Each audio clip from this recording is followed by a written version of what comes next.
Falls campground and it's pouring with rain, so we skipped breakfast. We're going to get it later. We still went to go and see the waterfalls. So they're not huge falls, but they're really pretty, and they're little streams going over the rock. I think they're really nice. No one's not so impressed, but I think they're really, really pretty. We're getting soaked, so we're going to go onwards to Thunder Bay.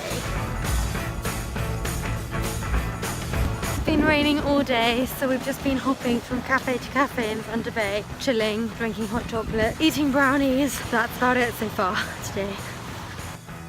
So this is definitely mainly a driving day. We are about halfway between Thunder Bay and Kenora, where we're sleeping tonight, and we've stopped off at a lake called Jackfish Lake.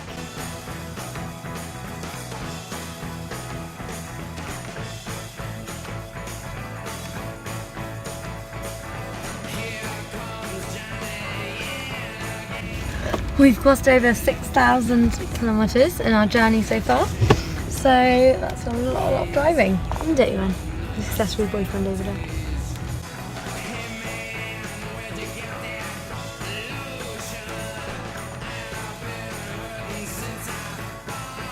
Arrived in our campsite for the night, and this is the reality of travelling. Sleeping, eating canned peaches, yum. We've just been chilling at the campsite this afternoon near Kenora, and I've been sitting down by the little pond. I wouldn't normally say lake, but now after being in Canada it's definitely a pond. And it's sunset. Pretty. Dinner time soon.